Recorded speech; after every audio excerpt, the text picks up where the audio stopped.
Hi FlossTube, my name is Haley, otherwise known as Peregrine Stitcher, here on FlossTube and over on Instagram. Today is September 4th, Labor Day. Hope everyone is having a great holiday weekend with lots of time for stitching. And today is FlossTube number 20 for me. I can't believe there's actually been that many, but here we go. I have a lot to show you today, but I'm going to keep it fairly brief as I'm not feeling great. Just not feeling great, but nonetheless, lots of stitching. So I want to start right out. I have some fully finished objects because I made another trip to the framers, so I'm very excited. The first one I'll show you is Mary Snow. So I got a nice green and gold frame, and I think that just really brings out the greens in this. Really love how this turned out. So this is on 36 count weeks dye works linen with DMC. And this is going to go on my sampler wall. So yeah, very exciting. Okay, forgive the rustling of paper. These each came wrapped in paper and I want to kind of keep them protected. So the second one, okay. Martha Evans. Get it all in the frame there. There we go. Okay. Again, I'm just so thrilled with how this turned out. I love the beaded frame with it. It's very neutral, but I think it really just allows all the colors to come through. This is done on 40 count Hemingway with MPI floss. And this was the birthday sale for Brenda, so happy birthday once again. And yeah, I did change the verse to a quote from Shakespeare, and just love how this one turned out as well. I'm gonna miss working on it actually. It's always a little sad when you finish a big piece and you know you're never going to work on it again. But there are many more where that came from, as we all know. Okay, and then the last one. I was a little worried about how this was going to turn out, but I actually just love it. Okay. Florence Mary Dickinson. So I did do this on 40 count Tabbycat Crème Brûlée with DMC. And you can see it's very mottled. The fabric that I got in the kit was very mottled. But now that it's framed, I think it just looks fantastic. And I love the frame. It has almost kind of little pineapples on it, but I just think it works really well with the piece. So yeah, I did change that middle flower. I changed it from the bright orange to a pink and yellow. Other than that, I didn't make any changes. So yeah, 3 huge pieces to go on my sampler wall. And I am taking them back to Chicago when I go back there this week. And once I put them up, I will take a picture and put them on Instagram. So I'm taking those 4, and actually since I have it right here, I showed this one already, but since it's sitting here, I'll show it to you again.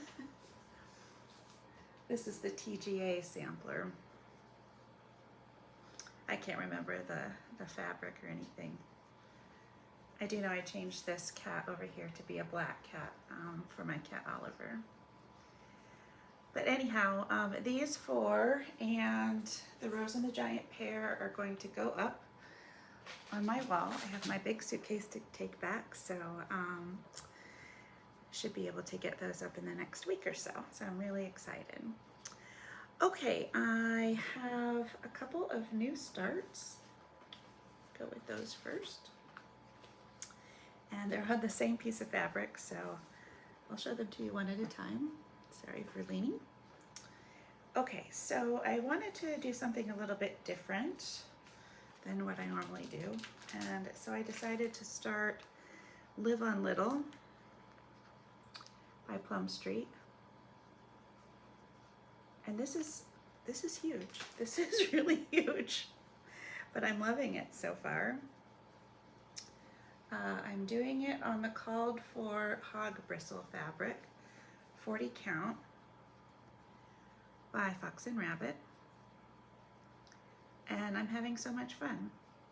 So I started with the border, and I did enough of it to kind of get down to start these little scenes. I guess some people have trouble with all the fill-in, but that'll be great for me for airplanes and things like that when I'm traveling. Just a lot of fill-in. But you can see this is a little church, but as you know, I'm not a religious type, so I left out the cross. But then I thought, oh, it's gonna look like a prison, because on the chart, I don't know if you can see it, you probably can't, but on the chart, you backstitch all these windows with like a little crosshatch in black DMC. So what I did is I made these windows into tiny little stained glass windows. If you can see, I just sort of did random red, blue, and yellow stitches, and so when I do the cross hatching, I guess it'll look more like a chapel. What the difference is, I don't know, but it makes a difference to me. And then I got down to the water, and I did, you can customize the sailboat with the nautical alphabet. So this is HPH for my initials. I thought that was pretty cool. And I've been working on the sailboat, and then I decided to take a little break. This is quite a lot of stitching right there, especially all the head grass. But so much fun, and I like the balance of being able to do some border, and then some fill in, and then some of the more interesting motifs. So I'm really enjoying this one. And then I use the same piece of fabric on this next new start. So this is my September sampler, September's Revenge by Maximum Cross Stitch, Ellen Reed. So I saw this when I went to Stitch North. I saw the model, it was gorgeous, and so I started it. And I'm having so much fun with this one as well. It's just, you can tell it's been designed by someone who stitches a lot. Because it's just, it makes sense as a stitcher, and it's a nice balance of letters and flowers, and then there's that gorgeous house, which I'm starting on. And so I'm just really, really loving this one. And you know, I didn't get it at first. I did watch her FlossTube too, and she probably explained all this, but I didn't get it until I actually read what she wrote in the chart, that it's kind of like about nature taking over.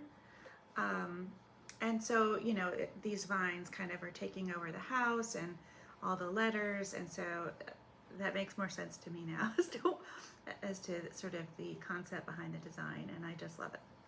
So thank you, Ellen Reed. That is a super fun stitch.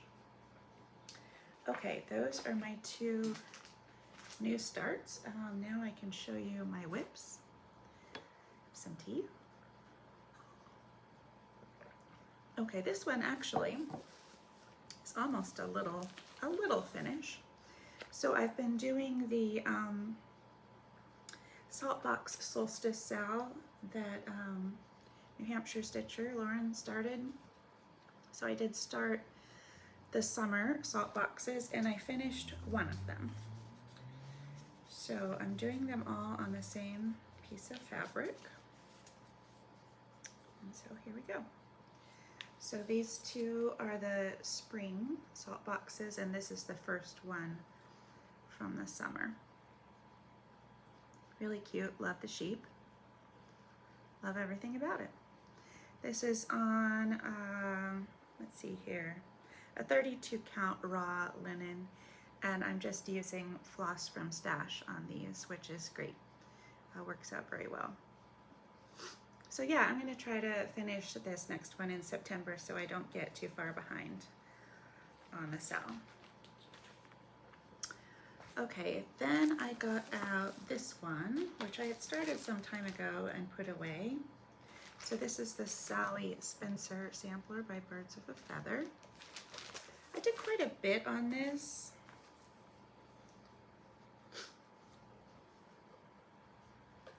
but for some reason I'm just not enjoying it that much. I think I did these 2 rows of the alphabet, and I don't know if it's just because, so I'm doing this on a, I don't know, I didn't even write down what the fabric is, but I know it's 36 count and not 40 count, and I'm doing it with 1 strand, so I feel like the coverage isn't quite there, and I'm just, but I'm gonna finish it. I mean, it's still really cute. I might just have to do it a little bit at a time. Yeah. Okay. And then I pulled out another old whip, or actually I would say this might even be a new start, kind of. So this is Flamingo Duo by Michelle Mindy Stitchy. I had done this one a long time ago. I actually did it as my small for StitchCon, not this year, but the year before. Just this one, and I made like a little flamingo themed bag for Terry Hall. Hi, Terry. But I had a lot of fabric left, so I decided to kind of do the 2 as a pair. So I did start and finish the punk flamingo, which was kind of fun. It didn't take too long, and I just loved, you don't notice until you actually stitch it, but it's wearing these plaid suspenders, well, plaid shorts with suspenders, which I think are just hysterical, and a little beanie hat. So cute. Anyhow, so I'm going to just do the other flamingo, the normal one here, and then this one will be done. I don't know what I'll do with it, but no use to sitting around. This is the little, this is a beautiful needle minder that came with the kit. And it came also, I guess it's the real reason I wanted to finish it, came in this gorgeous bag from Evertote. Look at all those flamingos. And so I wanted to be able to use this bag for something else, and this will be a quick finish. And I can also liberate all of these flosses. Look at all that floss. From Roxy Floss Co. Absolutely gorgeous, and I'm only going to use maybe a few more strands of this for the other flamingo, so I can put those back in my floss library. Okay, then the last whip, and I would say this is the one I spent most of my time on this past month, is Reaching Skyward, the MFE 2023 South. And I got quite a lot done on this.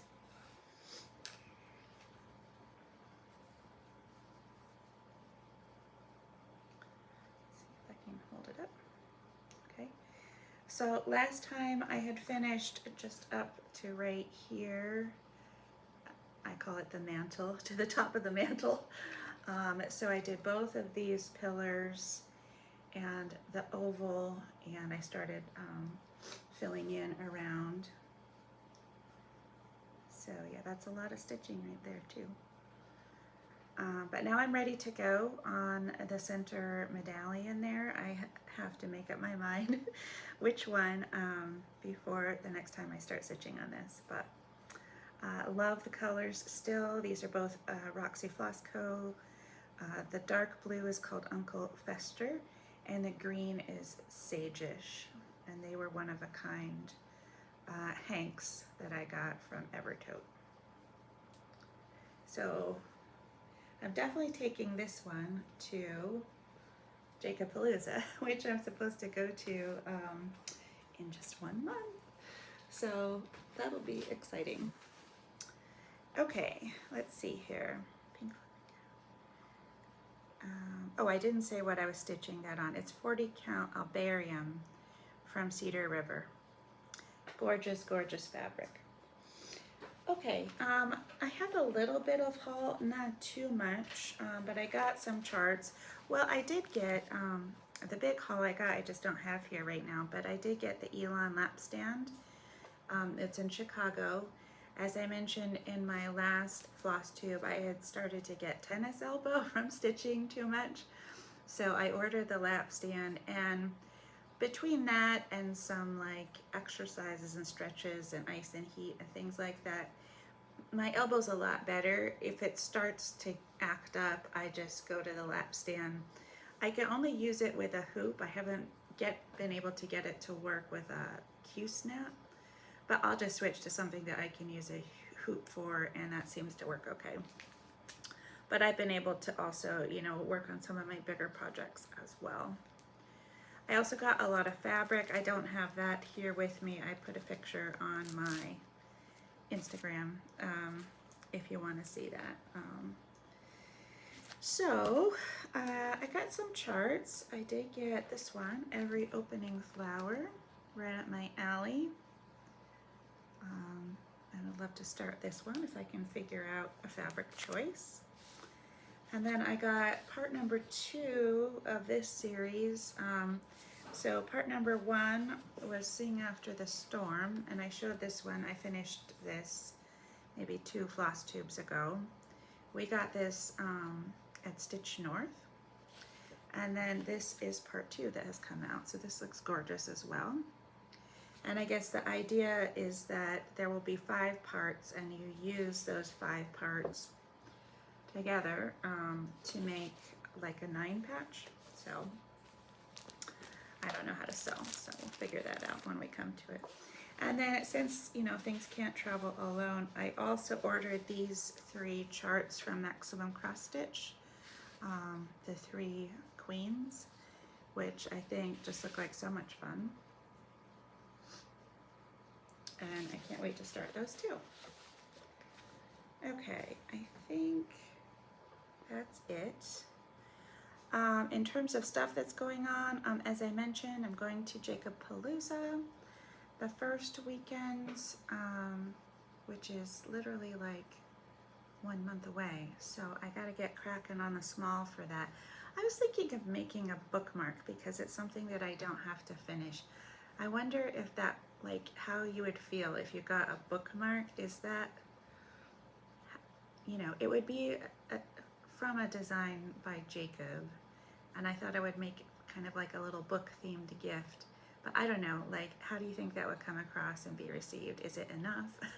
I don't really have time to do a lot more, and I don't have time to send something out to get finished, so I'll do it and see how it is, and if it's not sufficient, maybe I just won't participate in the smalls exchange. I don't know. Also, I was really excited. I got accepted into the Great British Sampler Weekend for 2024, which is at Hobby House, which is just maybe 2.5 hours away from where I live in upstate New York. So I can just drive there from here, so that'll be really fun.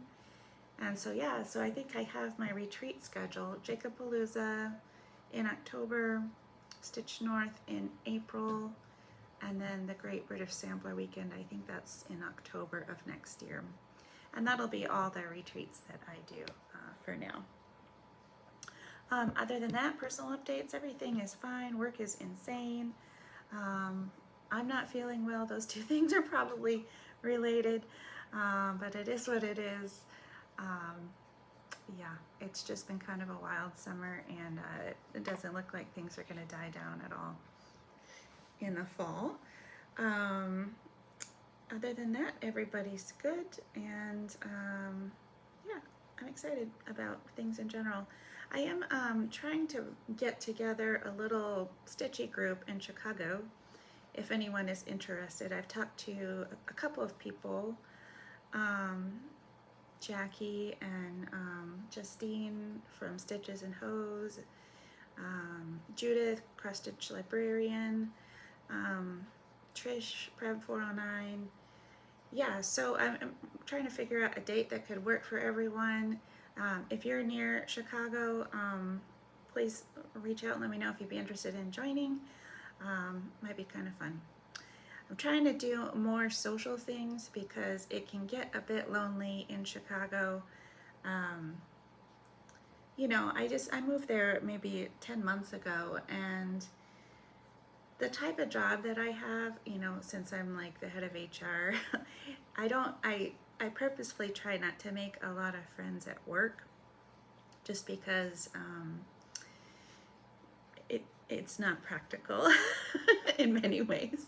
And I've had bad experiences before, just as an example. So like I took a job maybe 10 years ago, and I knew two people who were employees in this division out of 1,000, 2 people out of 1,000. And I thought, well, it'll be okay. Only 2 people. I mean, what are the chances that something will happen? Well, my very, very first day on the job, one of the person's manager walks into my office and says he wants to fire that person. And so, you know, Murphy's Law, if something bad can happen, it will. We were able to work it out and help her find another position to transfer into. So, you know, but it just kind of just cemented for me that I have to be super careful making friends at work. But at the same time, I don't really have a lot of ways to meet other people in Chicago. Like, I'm single and I'm not in any way gonna start going out to like bars or just running around by myself in Chicago to try to meet people. So I'm trying to figure out, you know, how to safely meet people. So anyhow, if you're interested in a stitchy meetup in Chicago, that's a long story short, I would love to host one. So that's that, and I think that's all I have for today. So hope you have a great September. Can't wait to see all the samplers that everyone's working on, and I'll see you next month. Okay, bye-bye.